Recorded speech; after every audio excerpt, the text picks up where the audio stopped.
ఎలక్షన్లో హామీ ఇచ్చారు లేడీస్ అందరికి ఫ్రీ బస్ ఇస్తానని చంద్రబాబు గారు. ఇప్పుడు పెట్టేశారు. ఎట్లా ఉంది అది విధానం? అంత దండగా అన్న వేస్ట్ అన్న, అది దానికి వేస్ట్ వాళ్ళే జుట్లు పట్టుకొని కొట్టుకుంటున్నారు. కండక్టర్లు ఎందుకు పెట్టారా మా పెనానికి అంటున్నారు.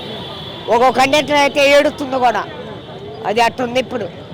లేడీస్ ఎక్కడికైనా వెళ్ళిపోవచ్చు ఫ్రీగా డబ్బులు లేకోకుండా అని అంటారు. ఎక్కడికైనా వెళ్ళిపోవచ్చు లేడీస్ అంట. లేడీస్ వచ్చిపోవచ్చు ఏముంది, వాళ్ళే దొరుకుతున్నారు. ఎందుకు పెట్టారా మా పెనానికి అని. ఏం పోయేం లేదు. ఈసారి మాత్రం రావటం జగన్ రావటం ఖాయం. వికలాంగులకు 10,000 20,000 వేయటం ఖాయం. నువ్వు ఎక్కావా బస్సు? నేను రోజు వెళ్తున్నా, రోజు నిత్యం రావటమే. ఈ దగ్గర జగన్ ప్రభుత్వంలో హాయిగా కూర్చొని కాలు మీద కాలు వేసుకొని కూర్చొని పోయేవాడిని. ఇప్పుడు రోజు నిత్యం పోవటమే. నా కాళ్ళు అవుడు. జగన్ ప్రభుత్వంలో వచ్చింది 3,000 వచ్చింది, 6,000 వచ్చినా కూడా నాకు ఏం పే చేయట్లేదా. 6,000 వాళ్ళకి. నువ్వు టికెట్ తీసుకున్నా కూడా నుంచునే వస్తున్నావు రోజు నిత్యం రావటమే. ప్రతి రోజు నిల్చోటమే.